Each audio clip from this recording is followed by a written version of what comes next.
Hey, everybody. Welcome to Hashtag No Limits. I am your host, Shelley Kino. Hashtag No Limits is about people that society puts limits on, but who have busted through those limits. During my teaching career, and now as a Master IEP Coach, I have had the privilege of watching students push past those limits that have been placed upon them. Ophelia says in Hamlet, "We know what we are, but not what we may be." I believe this to be true and that there's no better example than the caterpillar turning into the butterfly. The caterpillar literally dissolves and its cells reform into a butterfly. As the butterfly emerges from the cocoon, it has to struggle in order to be able to be strong enough to fly. Obviously, it's not an easy process, but neither is breaking through limits that society has set upon a person. But just like the caterpillar, when we believe in ourselves, we can accomplish more than others might think. And if we have a support system, think about the cocoon of the support system around us to encourage and facilitate our growth, even better. I love being a support to the families and their children and now helping them push through those limits. Today, my guest has been the caterpillar, the cocoon, and the butterfly. She is a fellow Master IEP Coach, and I can't wait for you to meet her. Welcome, Sri, and thank you for joining me on Hashtag No Limits. Tell us more about yourself and your family. Hi, so my name is Sri, and I'm a mom of 3 kids who are doing virtual learning right now. So it's fun at our house. My husband's also working at home. So we're all home. It's crazy time at your house. It is. So I have a little bit of quarantine brain because I don't get to go out. So we've been doing a lot of virtual things at home. Yeah, I bet. So what grades are your kids in? So I have a 2nd grader and I have a 4th grader, and she would have been in preschool, but she's 2. So we have finding activities to keep the little one busy while the other ones are in Zoom is becoming strainful. Everything is closing again here, so we're just using what we have.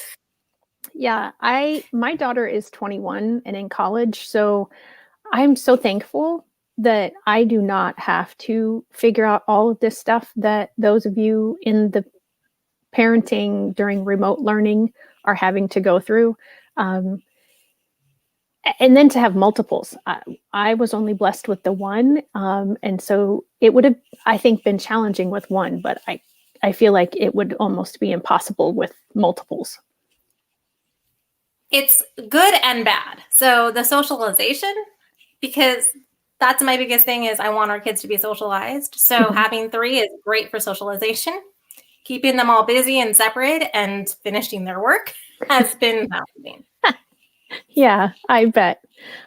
So, so I started off saying that you've been all 3. You've been the caterpillar, you've been the cocoon, and you currently are the cocoon because you are supporting, as a fellow Master IEP Coach, a lot of other families. And you are and have been the butterfly. So when I talk about you being the caterpillar, tell me and the audience what I meant by that. So my schooling was difficult. So my parents didn't speak English. They've been in the country for quite some time, but they always spoke Sinhalese to us. And that's what I learned as my first language. So when I went into school, I was placed in an IEP without a technical diagnosis. But I was put in a self-contained class at the age of 6. Wow. And so without a diagnosis, so you had your eligibility then like under other health impaired? Yes. Okay. I didn't know if you would remember that many years ago. I didn't remember. I've gone past and I've looked at all my paperwork. Okay. And so basically, if I'm understanding you correctly, you came to school and you were speaking another language than English. And I spoke English, but I was a little bit slower at it. Okay. And so because of that, they had to have done some sort of assessments, but I am presuming that all the assessments were in English. Yes. And therefore, that is why you didn't do well on them, whether you had a learning disability or any kind of way of learning differently, just that immediate barrier yes, was difficult. It was. And I actually remember looking past it now. I remember sitting with a psychologist and her asking me questions and me looking at her like, I don't really understand what you're trying to say to me. I don't know how to answer you. Right. And this was in, I think you told me California where you grew It up? was in California and it was in the 90s. Okay. Well, So 89, 80, something like that. Okay. I've just used myself a lot. Well, I was trying not to make you say your It's age.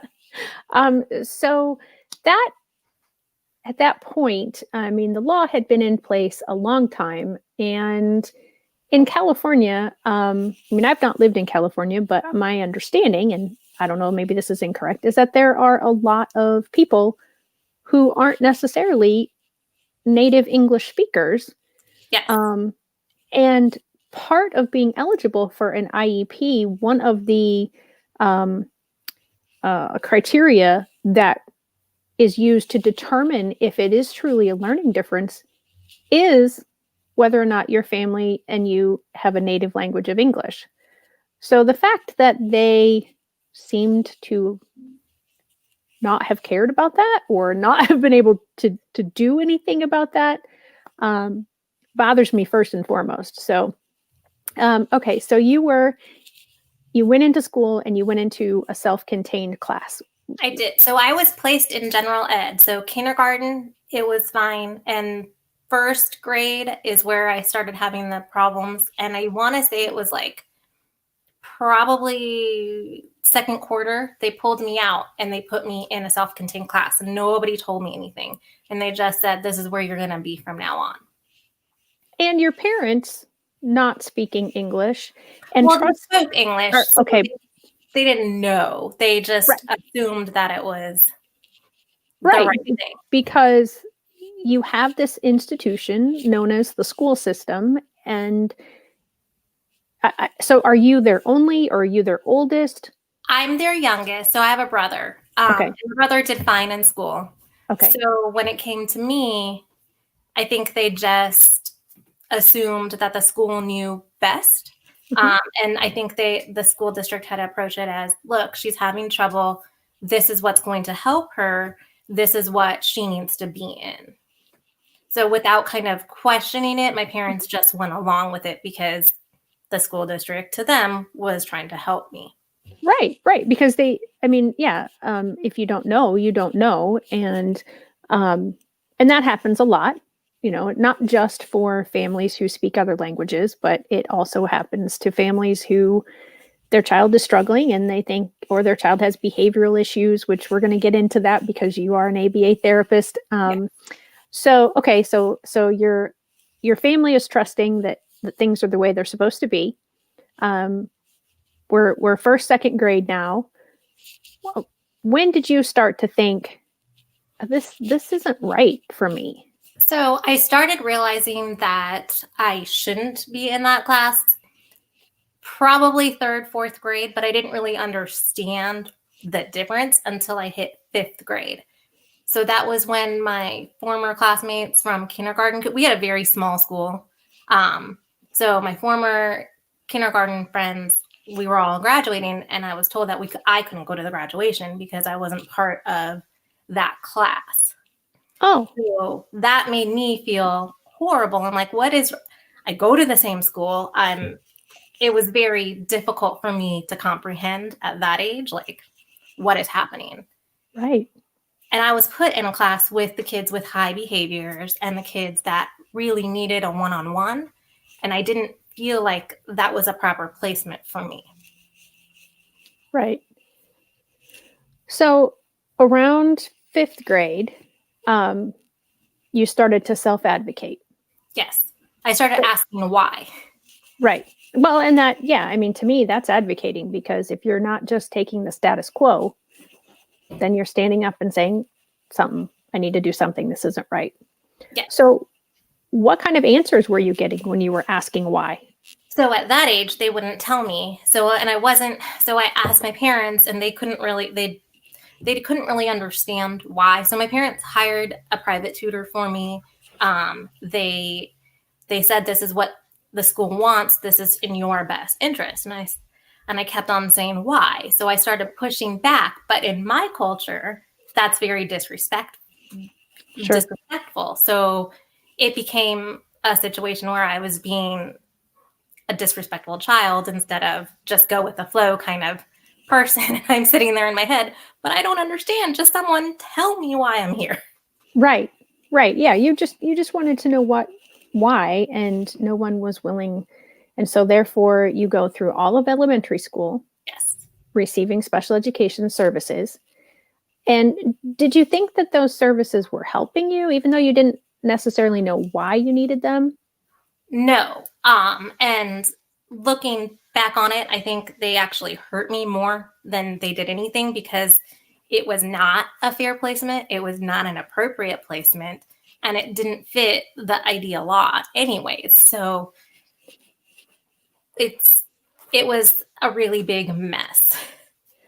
It certainly sounds like it. And so, okay, you get out of grade school and then you get into high school. What happened in high school? Middle school. Oh, middle school. I'm sorry. What happened in middle school? So I had a middle school teacher that told me that I couldn't go to college, and that my job or what, like, I was on the non-degree path, because back then that's where you were placed. And so we were working on job skills. So they wanted me to go out and wipe tables and things like that. And I'm like, I really feel like I'm meant for more. And this was at 6th grade. And Right. And to make that determination, and I know that there are districts out there that, and by the way, hi, Fran, we had a guest say hello. um, I know that there are districts out there that in younger grades than even 5th or 6th grade have already determined by some metric, right, that a child is on the non-diploma track. yes. And that blows me away, because I mean, obviously the name of the show is #NoLimits. And I cannot fathom that looking at a 5-year-old or a 6-year-old or even a 10-year-old, that you can say they're not going to be able to get a high school diploma and be equivalent in their understanding to be able to get that high school diploma. That's just mind-boggling to me. I 100% agree. And that goes with the broken system, because what I realized looking past was I was not put into the proper classes in the beginning to even qualify for my diploma. So I had to get extra help because I was not put in the right path. I was put in the limited path, where I was clearly not a child that needed to go there. It's one of the things that I fight for my clients and just anybody in general. Right. And I think a lot of times that is what drives some of our passion for the different areas that we have. Yes. Because of our own experiences. So, okay, so you get out of middle school, hopefully, after this horrible teacher says, "Oh, you'll never go to college." Yes. I know.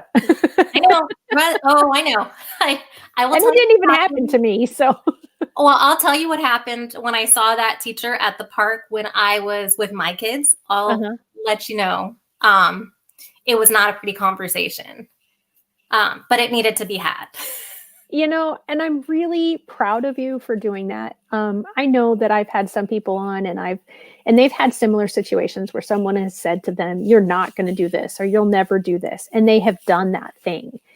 And I've asked them, if you ever saw that person, did you say anything? And they're like, "Well, no, because it wouldn't change anything." And, whatever. And I'm like, but to me, I would just feel like a sense of relief. Exactly. That's what it was. So, but I had to go through really, really bad situations to get to that place to where I was able to tell her, do not ever set limits on anybody. And if you're putting somebody in a placement, you better damn well know that that's where that child needs to go. Right. Because this is everything that you've done to me. My dad happened to be there because we were visiting them the grandkids were visiting, and my dad looked at me. He's like, "That is not appropriate." I was like, "Do not tell me that it's not appropriate. That is 100% appropriate, and I will say it again." Yeah. I mean, there's something to be said for, being the bigger person and not causing a conflict, but how will they ever learn Exactly. that their words, even if it's a flippant comment and they don't even really say it again, just that one time of saying it is too much. Our words affect how we think and how we view ourselves. And if that's what you're telling a child, you should not be in that field. Right. Which is what I told her too. So now I'm curious. I want to know what her reaction was to all of that. She just looked at me. And I let her know, I said, I graduated from one of the top 30 universities in the world. I went to UC San Diego. I listed everything that I did. I told her, I said, I've helped other families. I'm an advocate. I am an ABA therapist. I'm a program manager. And I said, I work with kids that you have deemed not eligible to live a quality, meaningful life. Do you think that I'm working at McDonald's? Do you see me working at McDonald's? Because that was my goal in her eyes. And she just looked at me speechless and she's like, I didn't know. And I go, exactly. You didn't know and you need to stop teaching if that's how you feel. Right. Right. Because none of us know what tomorrow holds, positive ways or negative ways. So 2020 taught us not to, that we can't predict anything. Oh my gosh. That's even, I think, worse. Right? but you can't predict how a kid, these kids right now, they're navigating through a world of crazy. Right. But who are we to tell them that they can't graduate or do other things? Right. Exactly. And to me, a teacher is a person, because I am a teacher. We are supposed to be building our students up and supporting our students and being their cheerleaders and their positives in their lives. Not that we're the only ones, but I feel like that is part of our job. And I don't even really have words. It's just baffling to me. So there was one teacher, one out of all of the teachers that I've ever had, that helped me understand and stand up for everything and really got me to where I needed to be. But no, I fully agree with you. Teachers need to be role models and be that light in a kiddo's eyes, because sometimes that's all we have. Right. Yeah. And thankfully, I feel like those are fewer than they are majority, but there are those situations, and we do need to be that person when that student comes to our room and needs that. And our guest says, live in the moment and prepare for the future.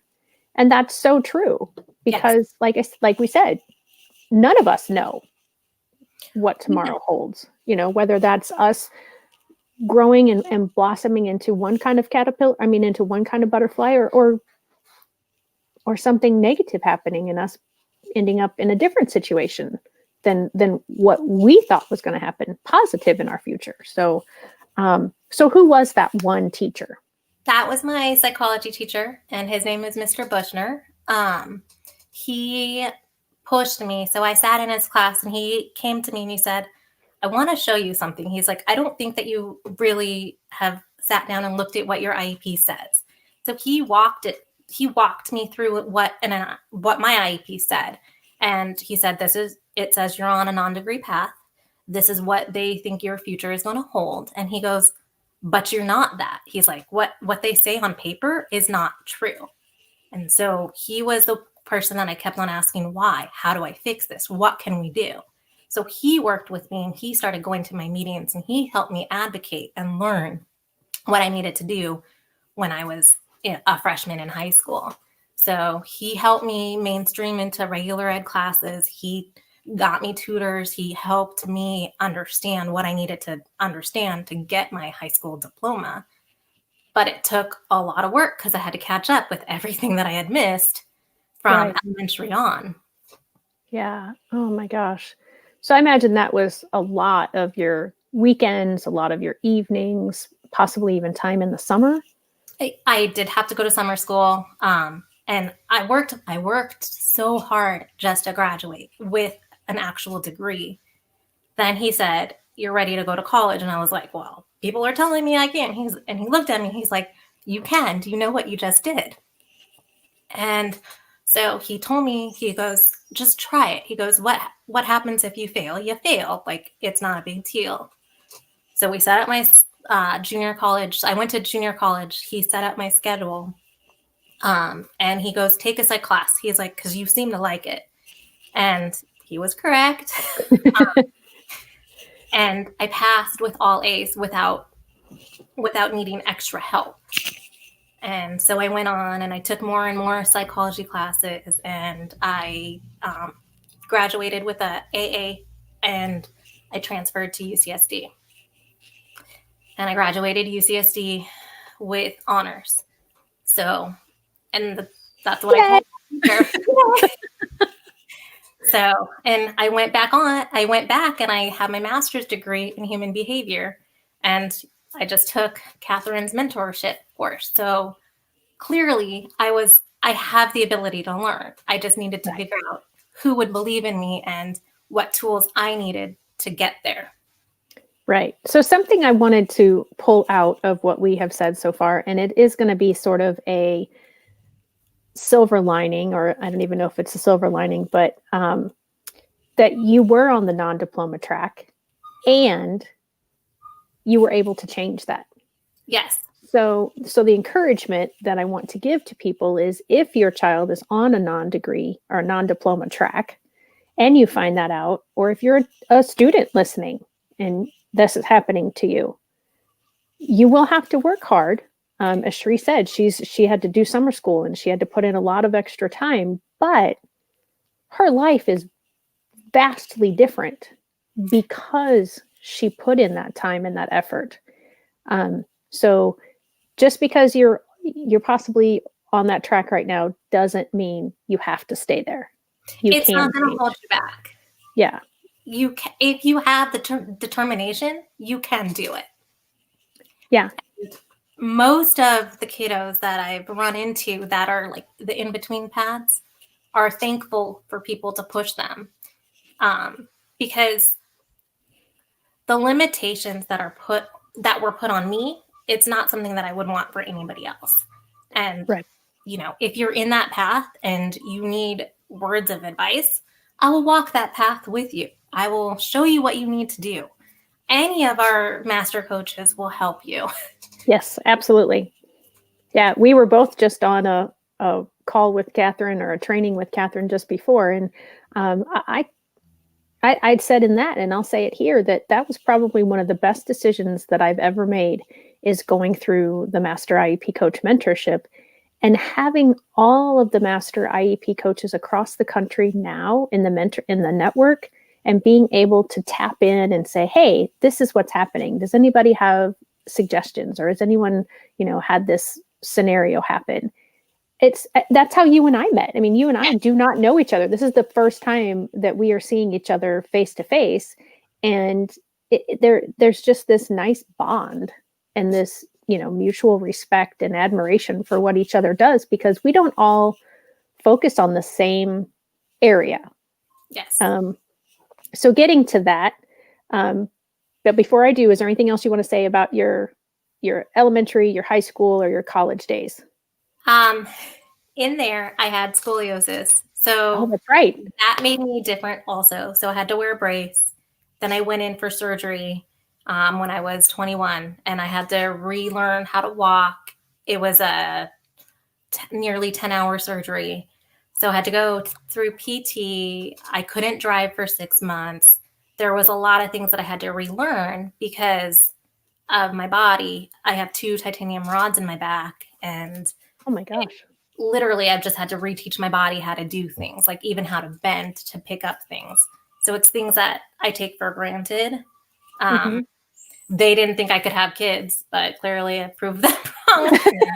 Not just once, not just twice, but 3 times. Well, we made sure it was safe. But yes. So that was my thing is, if you tell me I'm not going to be able to do something, I will do it, and I'll do it better.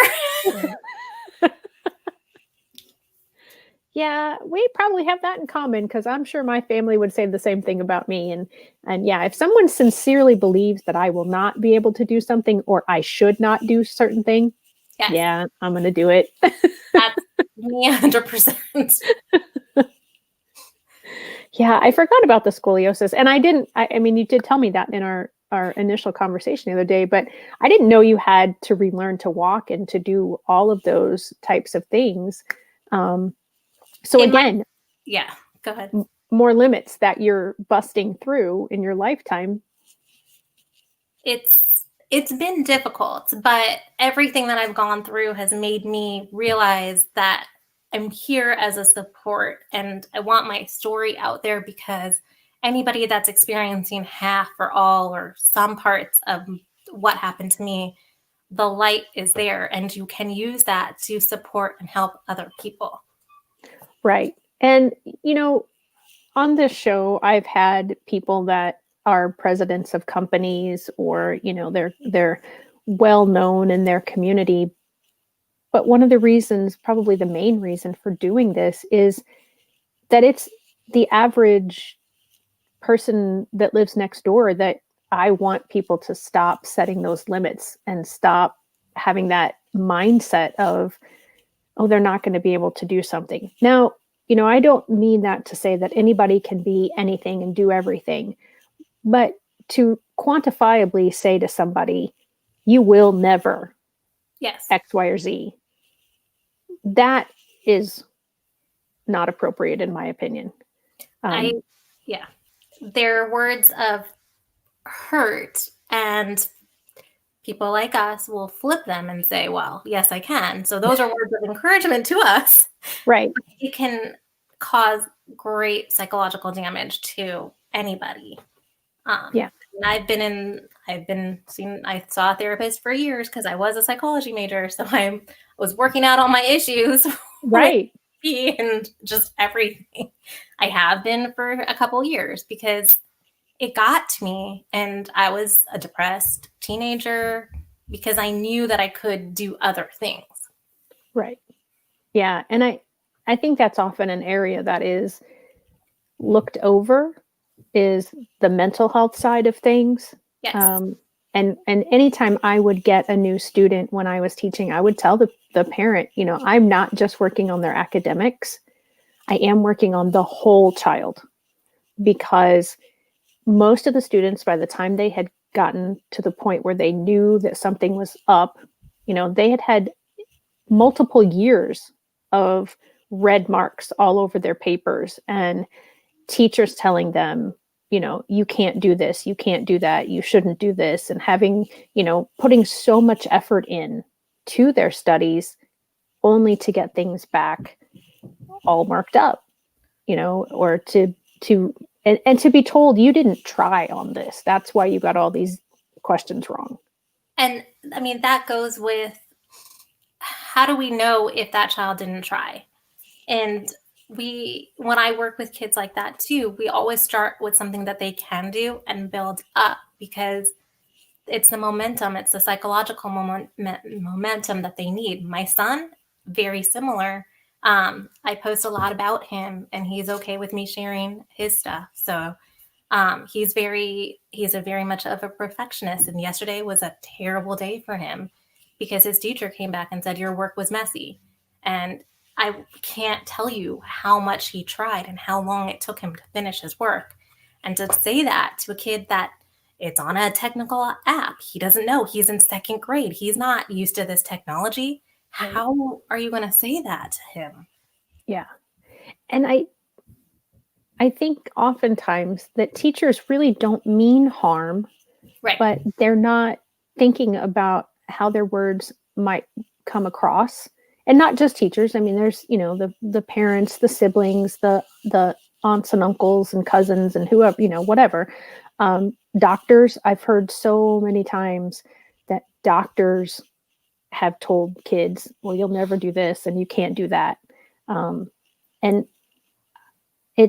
we really do have to think about reframing Yes. how we say things, because effort is so vastly important. And we never talk about that in schools. It's just, oh, well, you got this grade or you didn't get this grade. And so you must have put in a lot of effort if you've gotten an A, and you must have only put in a minimal effort if you got something like a C or lower. You're 100% correct. It's not talked enough about. And those kids I worry about, and I'm really worried about our kids right now, because we have a lot of kids dropping out. We have a lot of kids that aren't at grade level. We have standardized testing that doesn't even make sense right now. Right. And I mean, my daughter just had one and she came back crying because her grade wasn't as what it should have been. And the psychological damage that we're doing to our kids, it's not going to be seen for years to come, but it's there. Yeah. Yeah, it absolutely is. And I totally believe that we have to hold our teachers and our school districts accountable. And we do have to have ways to measure how a student is doing. Yes. I'm just not sure the way that we're doing it now is the best way, but I don't really have another solution to say, oh, we'll just do this and that'll be fine. So what I've been working with school districts on is just using their diagnostic test, because they're testing on themselves, right? So the diagnostic is based upon age level, but it's also based upon where they are. So we've been doing a lot of the iReady diagnostics, which is a new program that many schools are using now. Mm-hmm. So that's some of the things that I've been fighting for. I sent a lovely email to our district about standardized testing and how it's crazy for them to even use now, and they shouldn't. But we are causing so much pain to these kids. Yeah. And even, I mean, we have iReady in this area, and I don't teach full-time anymore, but I sub. And even in some of the districts where I sub, they use it, but some people use it incorrectly. Yep. And it, it's like anything, like Accelerated Reader started off as a great program to incentivize kids who loved to read. Yes. And in my area, it's become a punishment program almost, because now they give points to kids, based on their test scores in this program. And then if they don't hit a certain number of points every quarter or every semester, then they have to miss out on the fun things like the parties and the recesses and whatnot. And then they're forced to get the points at that point. I mean, and that's not based upon it. We had talked about behavior, you and I, and that's rewarding, not reading. And I just feel like this whole system that we were in and that we are in now is broken. And we have to sit there and we have to really think about what's more important. Is standardized testing more important, or is a child's growth upon themselves more worth it? Or are we normalizing? What are we looking at right now? What are our data points? Yeah. Like, we're lost at sea with all of this. Yeah, it is. And it is a crazy time to be in education. Whether you are on the teaching side of the educator role, or if you're, in the education world as a student, or the parent. Or the parent, yeah, because they are most definitely dually involved right now. And a lot of kids are becoming their own teachers in a lot of ways. Even my daughter at the college level, when this happened last year, she had to come home and do the rest of her semester online. Now this year, her college has been able to keep them on campus and have some classes in person, and they've been able to kind of figure it out a little bit. But when she was home last spring, it's like, she was basically teaching herself. It's like, why are we paying these exorbitant prices to the college? Right.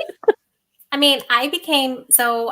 have an emergency teaching credential, but I had to become a teacher back in March because our school just stopped and they didn't offer extra teaching. They got packets of work and said, here, do it.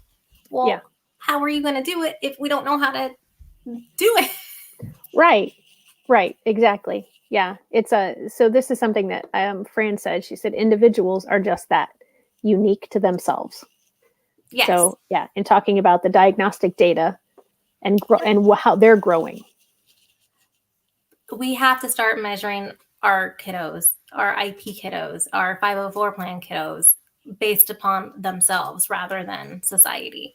And I will tell you, I never got a single retest after my first test when I was, mind boggling. I know. They never. That's not even legal. I was never retested.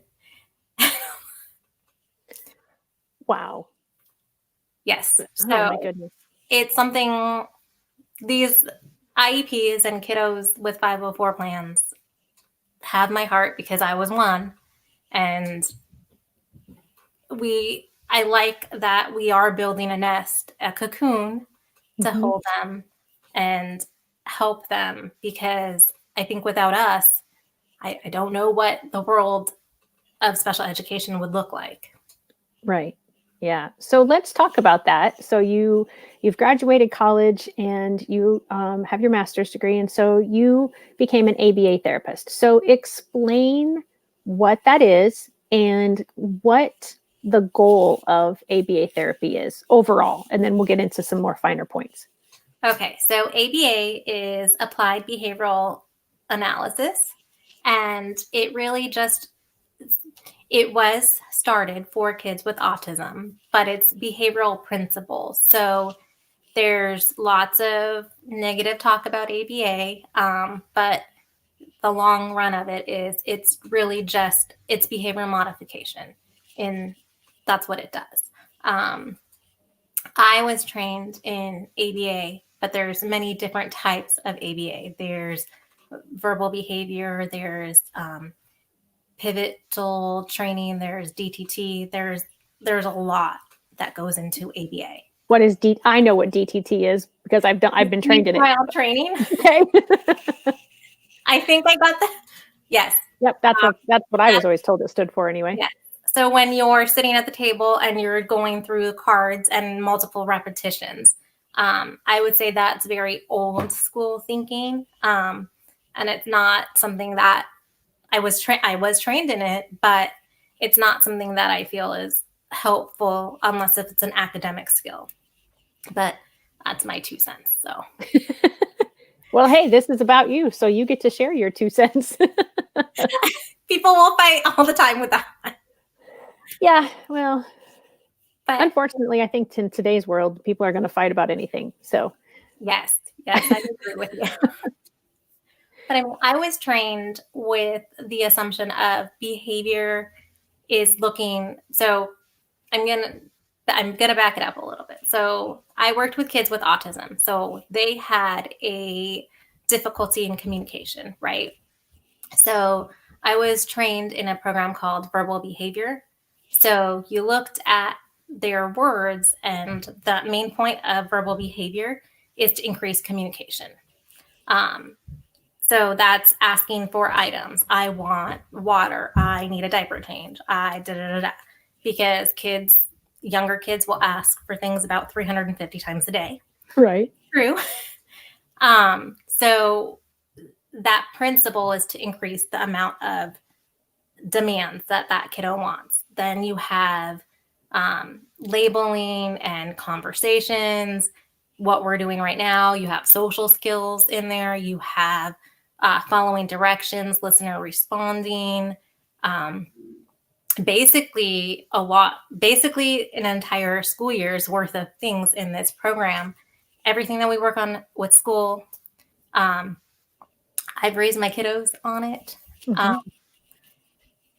My husband, I ABA him too sometimes, but don't tell him. Don't tell that to my husband because I did the same thing. I mean, the dishes go in the dishwasher. It's not that hard. So true. So. That's actually, he had to teach me that. Oh, well, mine is the dishwasher. All of them. They're all being ABA'd right now with the amount of dishes that we have floating around in the house. Yeah, I just saw a commercial, or I don't know if it was a commercial, but it was basically that. It was like seminar in my home, and it was mom, and she was showing them like, the shoes go here. And there was a dad and 2 kids and like, oh, wow. And then it was, the dishes go here. And I'm sorry, Michael. So Michael says, hey, stop picking on us men. It's not men too. I said I had the dishwasher thing. I had to learn that too. Mine's the laundry. I have a pile of laundry. It's not just men, it's women too. Right. So I'm going to pull a point out of here is that we all have unpreferred, how do we say it in IEP? Non-preferred tasks. So don't base my skill level on a non-preferred task, because I will wash the laundry, I will dry the laundry, but sometimes it sits for a couple of days before it gets folded and put away completely. So don't base my skill of being able to fold things on the fact that my laundry is still sitting there 2 days after it's been washed and dried. Yes. Find something that I prefer to do and then assess my skill. So sorry, that's an ABA thing.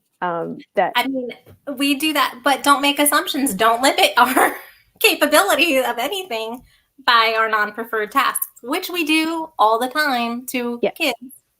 Yes, absolutely. And that is something that I knew as a teacher to do with my own students, but I didn't really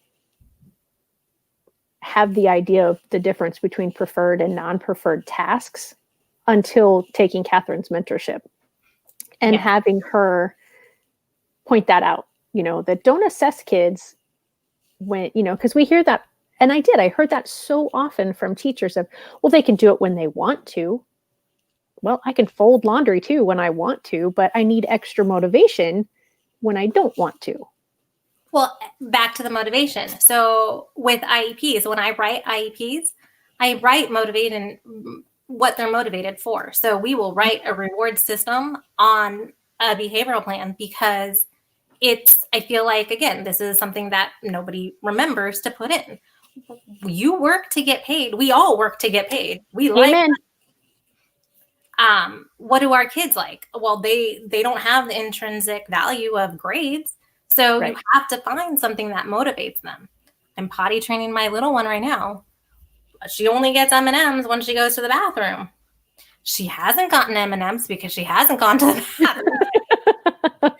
But it's the motivation. I don't think that M&Ms are working anymore because they're not motivating her to go. So I'm looking for something else. She likes lipstick. I told her she could have lipstick every time she goes in. But that's it, Sri. That's so important that we have to realize that if we're trying to change behaviors, we have to find a motivation that works.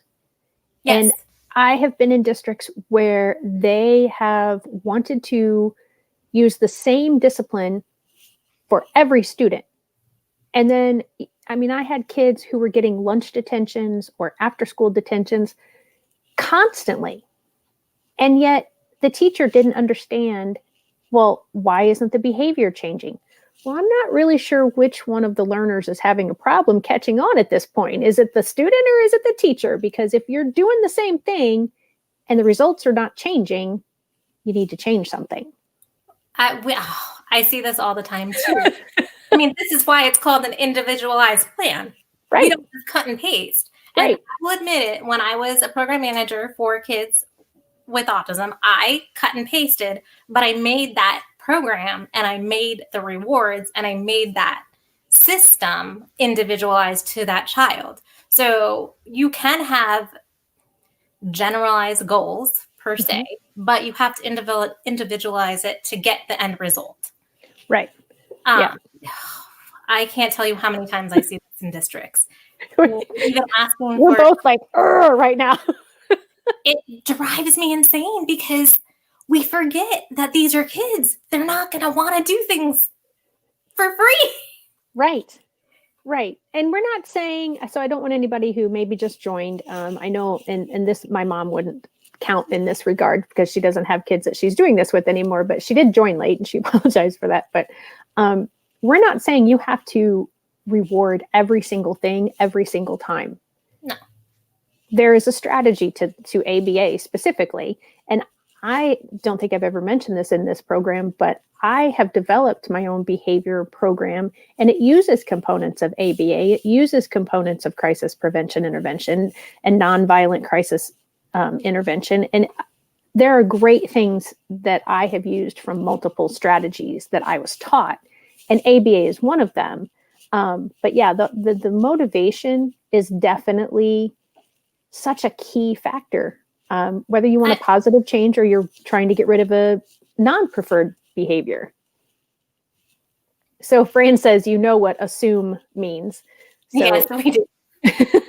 If you don't know, you'll have to look it up. I'm not explaining it on this show.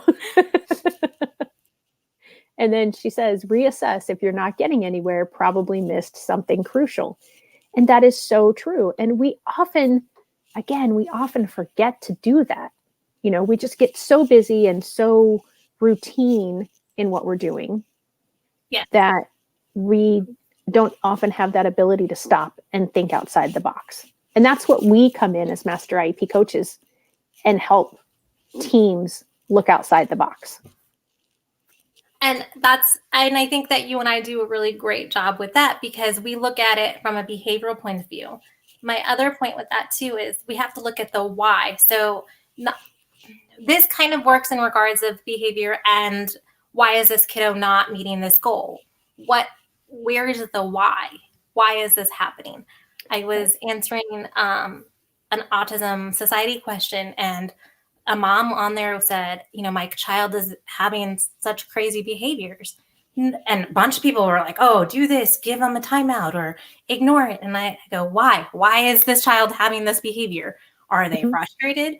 Are they, what is happening? Tell me what's happening before so we can address it, right? Like take data. Right. But we have tons of kids that have these stagnant goals because we're not reassessing. We're not looking at it. We're not using motivation to get that goal.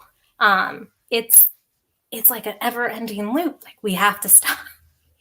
And we have to make reminders to ourselves too, I think. Yeah. I do benchmarks in our IEPs. Like, so if they're not progressing after a point, go reassess it because it's not working. Right. Exactly. Too much time. Exactly. And I have done the same thing that you've just said, is, you know, that you're reading this thread after somebody has given a scenario, and I'll ask a simple question like, you know, why? Or I'll say, well, have you asked the child? And they're like, what? Why would I ask the kid? Because maybe they know why they, you know, why are they breaking a window? Why do they constantly break windows? Well, I mean, without asking, I'm assuming they're trying to escape something. I will go, I mean, I use my son again as an example. So virtual learning, I will tell you, has been words that I cannot use on this show. Thank you. I don't want the FCC coming down on me. It's been very difficult for me. And he's having tantrums and he's engaging in behaviors that I've never seen before. I finally had to sit down and say, hey, what is happening, man? Because I forgot to, because it's routine. And I'm like, what is happening? He goes, the app is not working and it's frustrating me. Oh, well, cool. Let's fix that for you, buddy. Right. Stop breaking things and we can help you.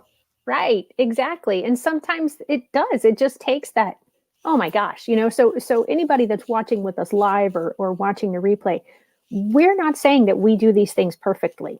We are listening to our own advice as we give it, because we're human just like you, and we're going to forget. We're going to get in the moment and forget to take that breath and that stop and go, oh, okay.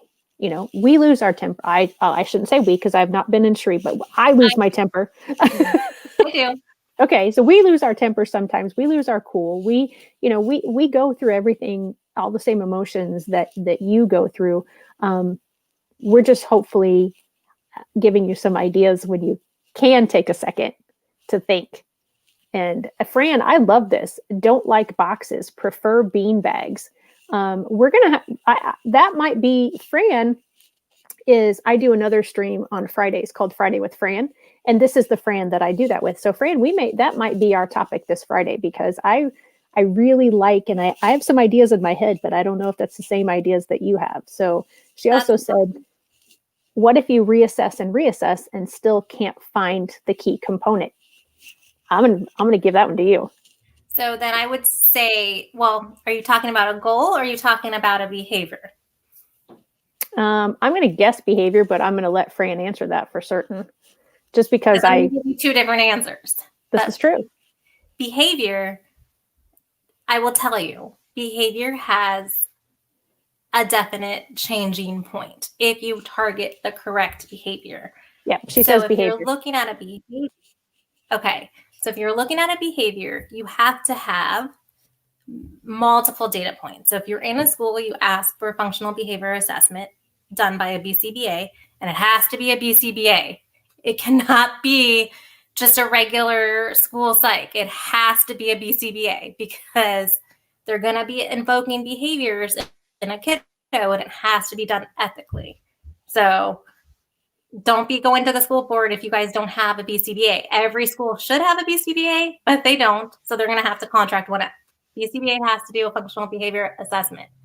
And at that point, they'll run a bunch of tests and they'll try to pinpoint the function. Sometimes, a lot of times in the classroom, there's two functions. It's usually attention or escape.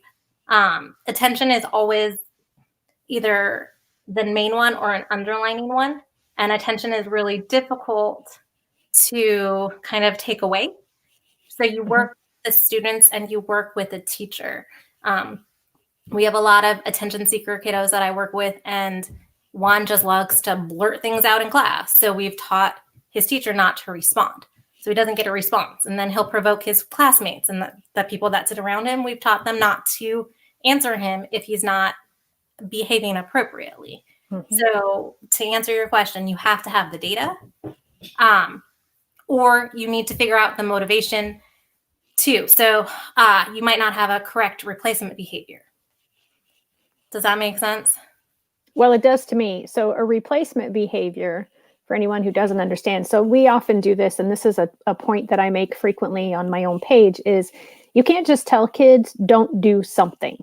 Because then all you've done is told them what not to do, but you haven't given them what you want them to do. So the what you want them to do is the replacement behavior. Yes. But if you have a behavior that's a self-stimulatory behavior, which I don't know if Fran's getting to that, those are really difficult to replace at school. You have to have something that forms the same sensation for those kiddos.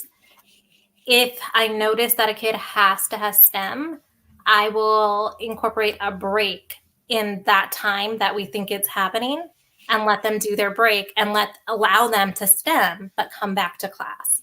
And we just call it a break. But a good BCBA will be able to help you determine that. And that's a whole different ball game. Yeah. Now, I'm going to have to disagree with you about it has to be a BCBA, because I would do functional behavioral assessments as a special ed teacher. So I know. Wow.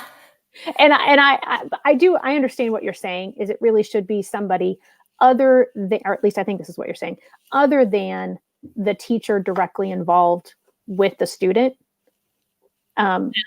because they're going to have their sort of sway of what they assume is happening. Yeah.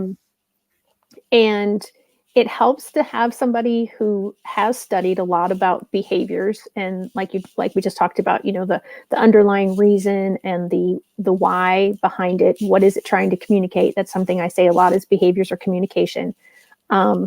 So it's not in the law also. It's not. However, it is in the it is in the ethics code for BCBAs. So this is a gray area, because I do believe that teachers would make great assessments. However, they're too close to that child first and foremost, which is what you were saying. And to do it properly, you do have to evoke behaviors. And that's technically not legal to do because you're causing harm, but it wouldn't matter to you as a teacher because it's a different code of ethics.